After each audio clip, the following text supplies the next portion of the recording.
Welcome back after the sumptuous hot meal.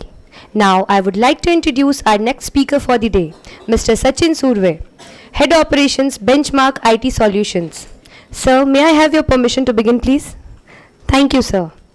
Sir is Head of Operations in Benchmark IT Solutions for over 12 years.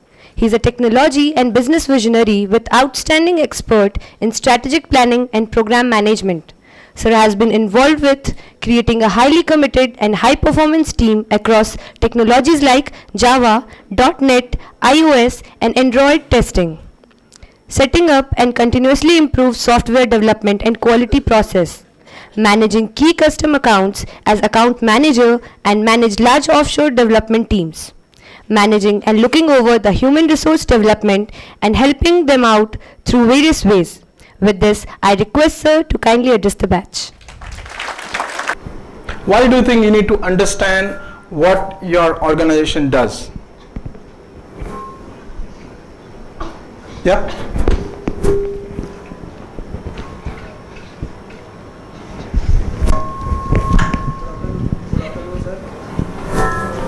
My name is Fakhruddin Basha.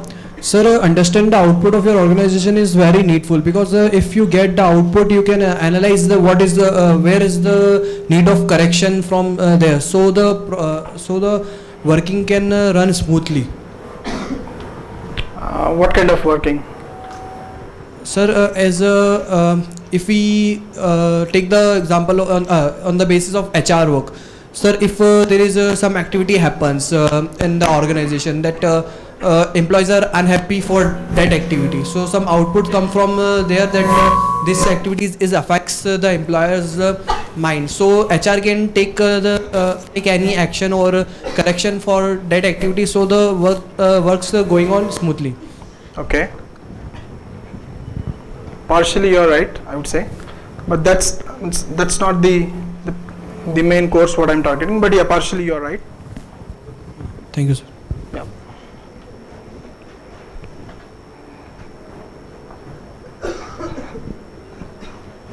Good afternoon, sir. My name is Gunjan Panke. I'm from Bhopal, MP. Sir, if we know what our organization does, then we can easily work, and second, we can portray to other easily.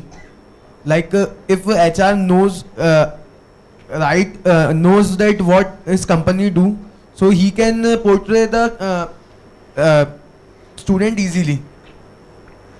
Okay. Thank you, sir.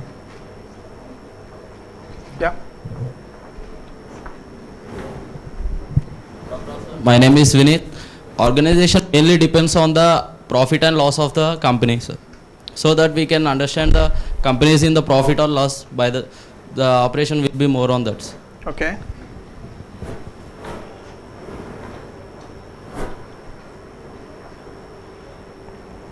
Right.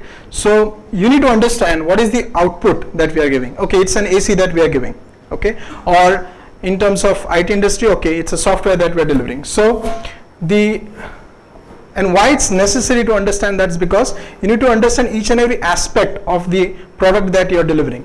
And the reason for that is it directly relates with the recruitment or the hiring which you do directly.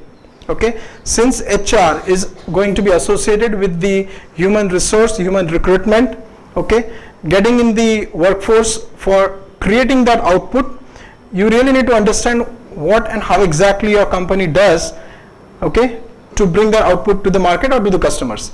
That is very essential, because unless and until you understand those aspects, what goes into preparing that particular product, it's very difficult for you to get the right candidates for creating those particular things. Does this make sense? Really? Or it's just because you tend to say yes sir, you're saying just saying yes sir? Does it make sense? Right? Okay. So that's the first point what I mentioned, okay, regarding understanding the output of your organization. Okay. Second one is important is to understand the issues, problem which your team tackles. Okay. Now again, what happens is most of the time the HR department or maybe whoever are associated with the HR maybe they don't tend to get those many involvement with the team, or they don't maybe get involved with the deliveries per se, or whatever work the exact workforce does. So it's very difficult for them to understand the day-to-day problems or day-to-day issues which they are facing. So it's very essential for anyone in the HR department to interact with the resources to understand what kind of issues they are facing. Finally, passion plays an important role, sir, other than work in the organization. Right. We need to convert our work into our passion, sir. That will help us to achieve goals and work more and more to develop our company, and it will also help to increase the profits of our company. That's right.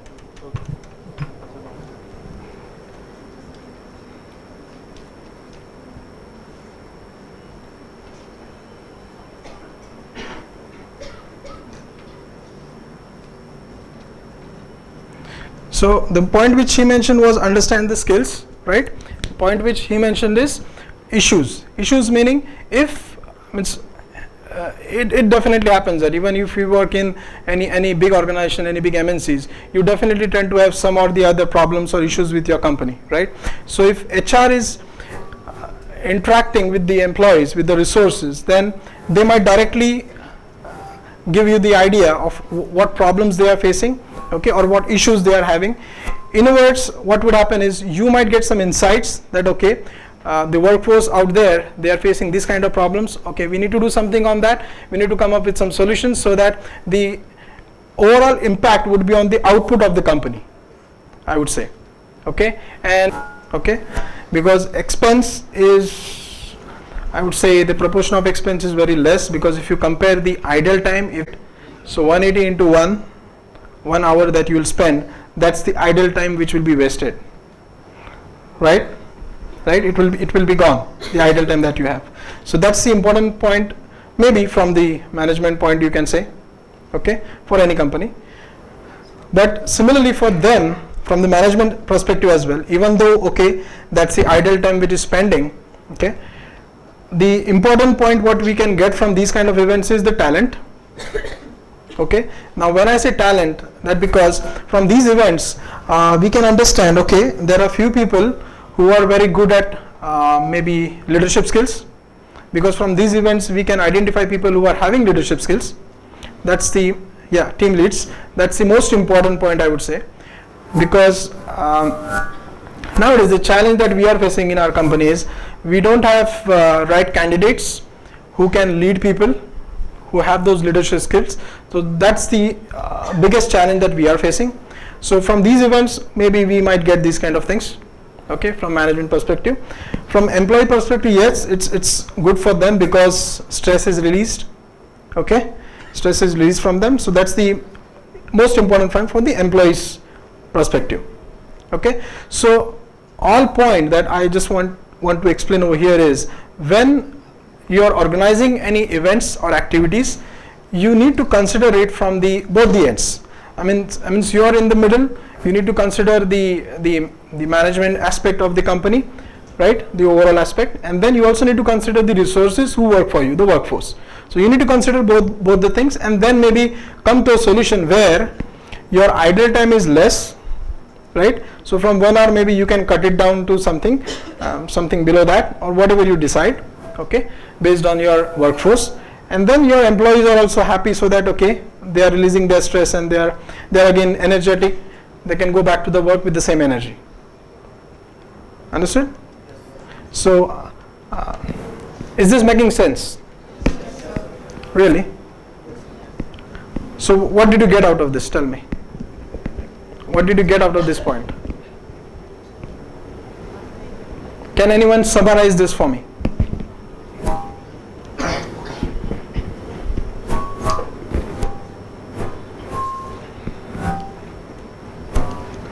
Oh, you just told you are talking every time. So can anyone else?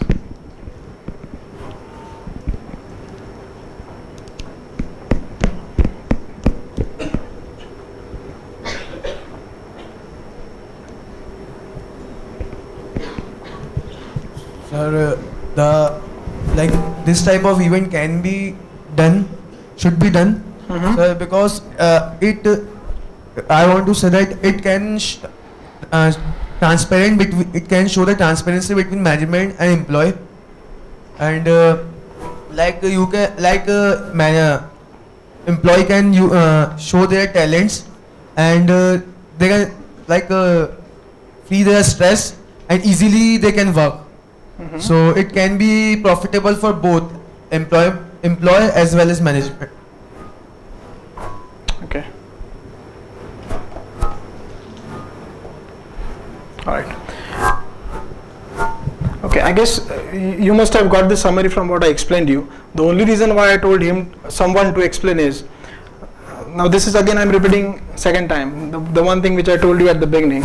I mean, you guys need to be interactive in the sense you are giving answers, not a problem. Everyone is saying something, that's good. But this is where in these kind of events, whenever it will happen in your company, wherever you go in the corporate events, this is where you are going to stand in the crowd. If you really give the output, or if you really interact with your seniors, okay, that's where you are going to stand. And I guess this is the most important point which you guys should understand, because as I told you, okay, there will be discussion, your leader would be in the front, he will be interacting with you, okay, and if you, everyone says something, but whenever an important question is asked, or whenever there is someone tells you, okay, you need to summarize something, or you need to come up with your own thoughts, you need to stand in the crowd, and that is where you need to be very, very attentive whenever you are interacting with anyone, okay, and you need to grow those skill sets of summarizing anything and maybe explaining it precisely, okay. I hope you got my point. Yeah, it's good. The next point is keep up to date with the market, okay. Now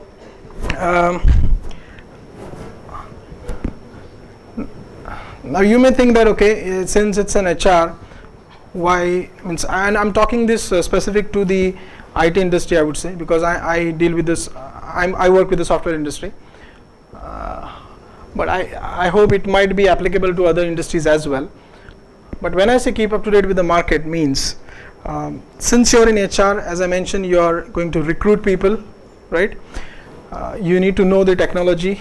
I mean, you don't need to do the programming and stuff, but you need to understand it at a certain level where you know what are the different skill sets which are required, okay? What are the new skill sets which are evolving in the market, okay?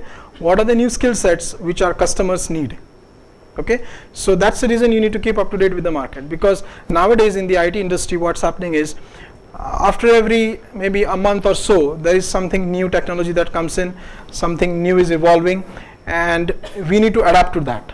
So the change is very fast. I mean, just to give you an example, the problem that we are facing now is, say if we initiate a project in say a month of January, okay, it's say a 3 months long project. If we put a team of 5 people on that, 5 people are working on a particular project for 3 months, we decide, okay, they are going to work on ABC technology. Once the project is delivered in the month of March, okay, and the same team is ready to take up a new project, now the new project which comes in, that comes with a different technology. Now again, the challenge here is they need to keep themselves updated, okay, so that they can take up the new project. That's the challenge with the programmers face, but that's a different challenge altogether. But it's a challenge for the HR in the sense, if the company tells, okay, we need to hire some new people for this, so they need to understand what exactly is needed in those resources, right?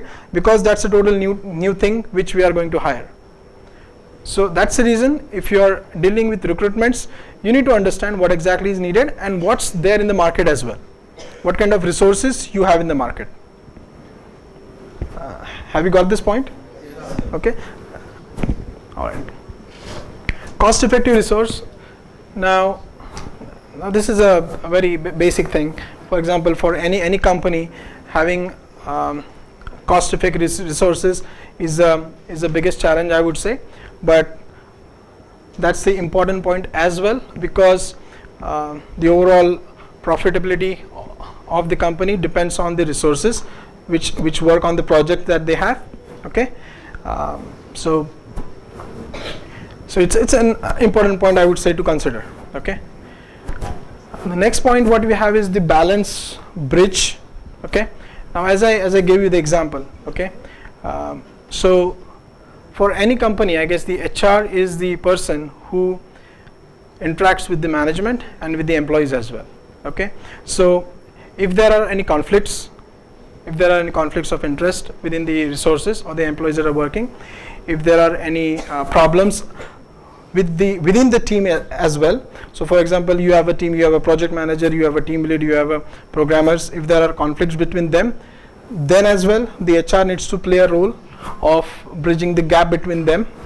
Okay, and that's where the point above which I mentioned, that is interacting with the resources, listening to them, interacting with them, that point is going to play a major role. Because unless and until you know your resources, unless and until you know what exactly is there in your company, you won't be able to play a role of bridging that gap. Am I right or wrong? Okay, so why yes? What's right in it? Can you explain me? Okay, can you explain me why is it essential? Have you got my question? Have you got my question or no? To the appraisal, it's very critical.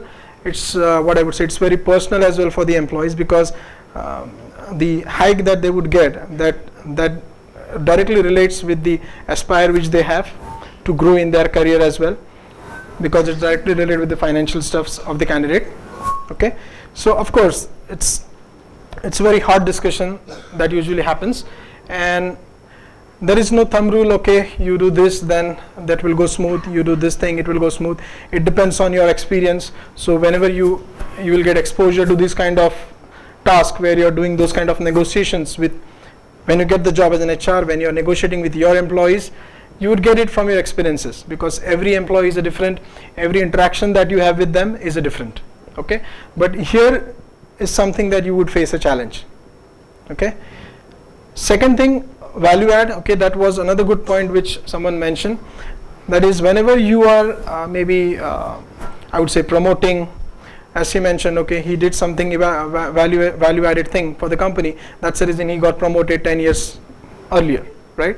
So what value add the resource or the employees doing to your company? That's the another key factor which any organization will look after, because I mean in company there is a crowd, right?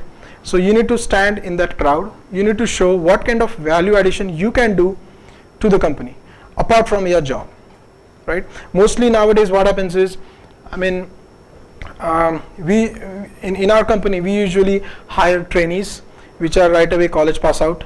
Now these trainees are, I mean, since we are in software company, we directly get the programmers or the testers, QAs from the colleges.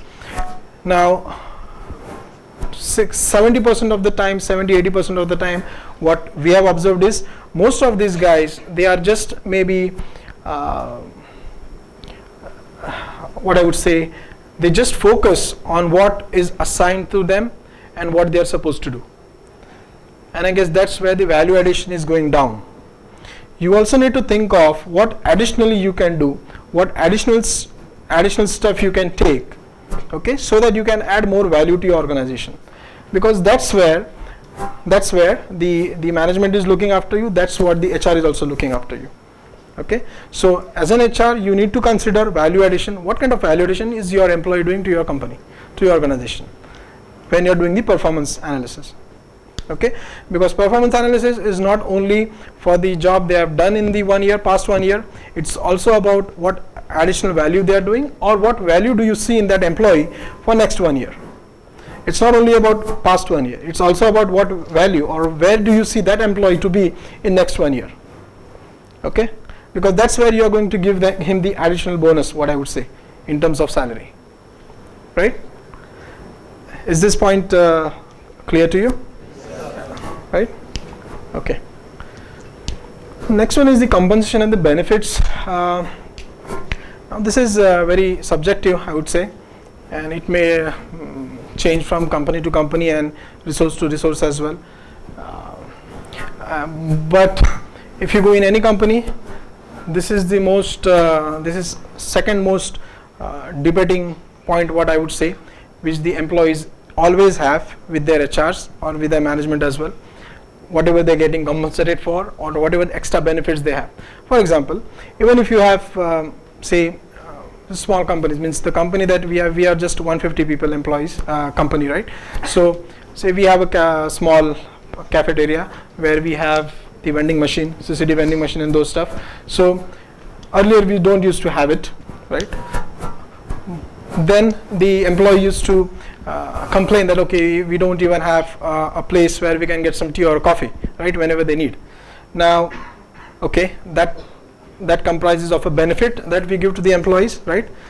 Now suppose if we have got that since last 2 years, but again they would come up with their own thing. Okay, you know what, the coffee which you have in that, it doesn't taste that good, right? So if you see, as an HR, you would try to maybe bridge that gap. You will try to make some things happen in the company which you want, so that the employees are satisfied. But then again, the satisfaction level doesn't end, right? You do one thing, now they would keep on thinking of 10 other things, right? You try to achieve that, again they would have some new things coming in. So it keeps on going.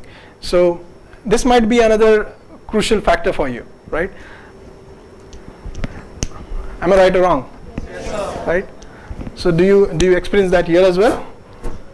Some of them are laughing, so I just assume that you might have, you are having this kind of things here as well, right?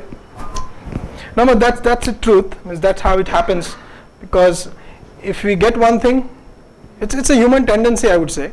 It's not that some people do and some people don't. It's a human tendency that if I have one thing, okay, I'll still keep on complaining that I don't have those 10 things.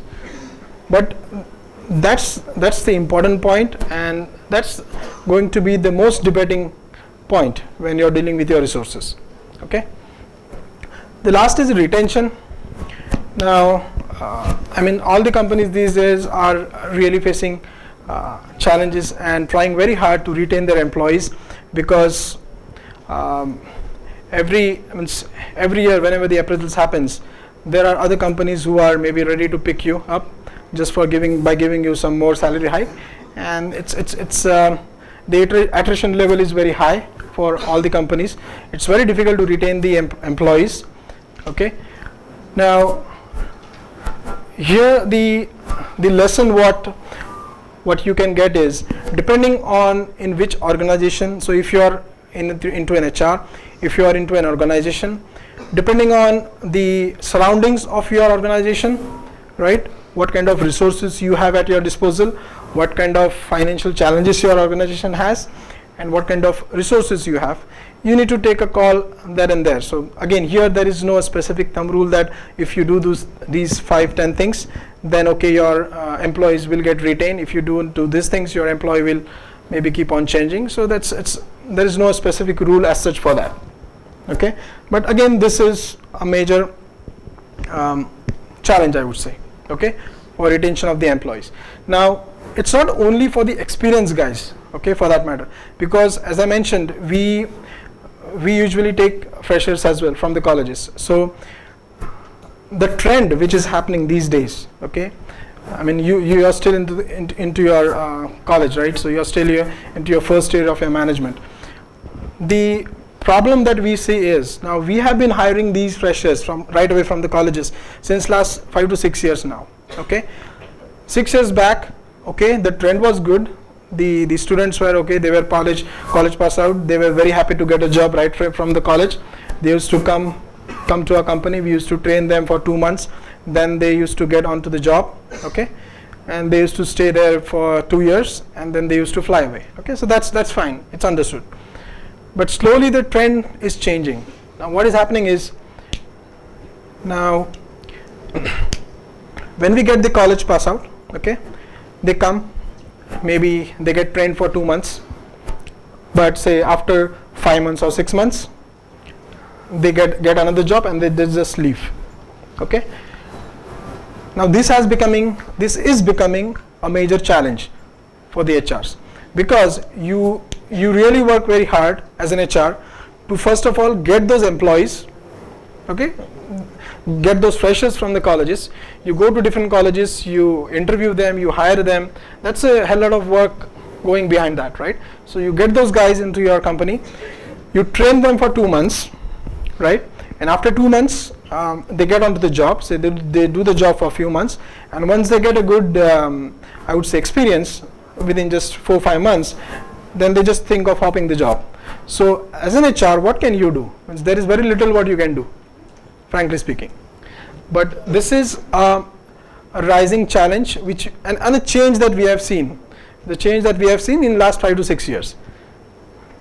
So 5 years, 6 years back, okay, employees were coming, they were staying with the company for 2 years, but since last 1 year or 2 years, the trend has completely changed, and this is going to get evolved. So the challenges, okay, we need to think what changes we need to do in our organization or the process that we have, just to make sure that, okay, we are retaining these employees. So you need to be on your toes always as an HR, right? You need to keep on understanding what employees need, what can we do as an organization in order to retain them, okay? Because not always, yeah, salary is a factor, but not always salary is a factor. There can be other factors as well which can motivate few people, right? Like exposure to whatever they need, okay, giving them different sort of trainings as such while they are doing their jobs. So there can be different ways how you can handle this. But yes, it's a major challenge, I would say, okay?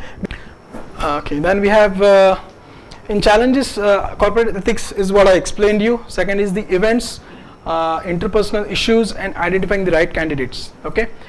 As we mentioned, identifying the right candidates, okay, that particular challenge can be addressed from the events or the welfare activities which you do. So that is how you can map it with that.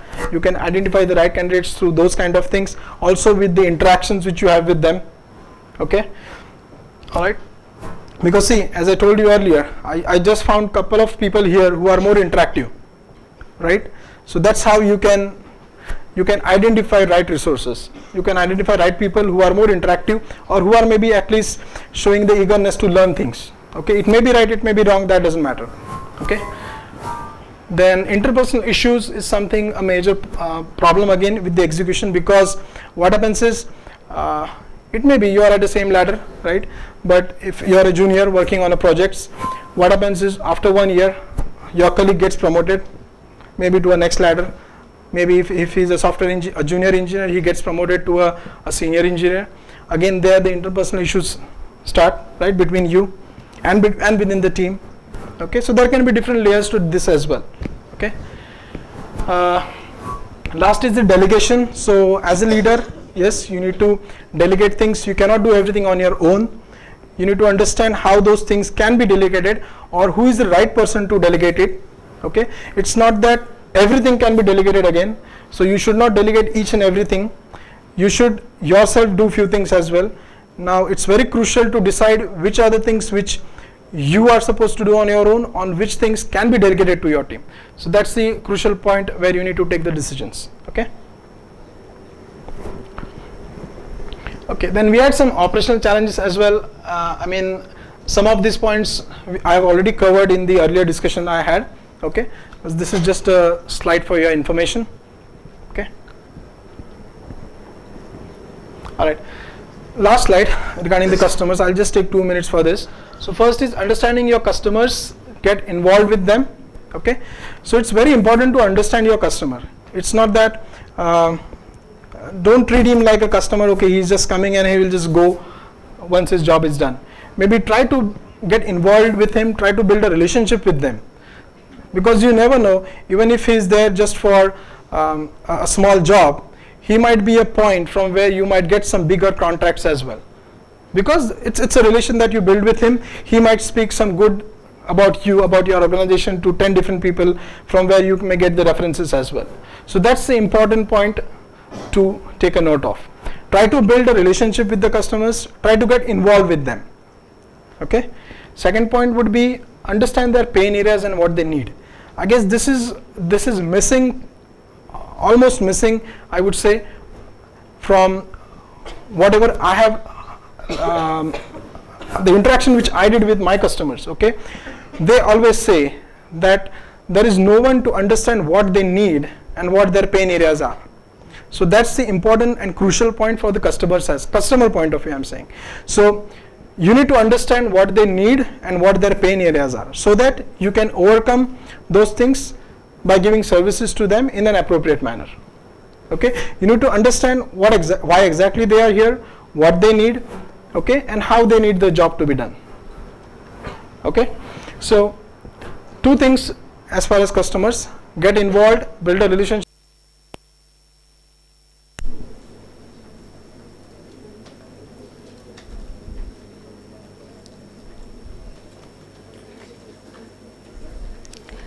Thank you so much, sir, for sharing your knowledge and experience with us. I'm sure the batch has learned a lot.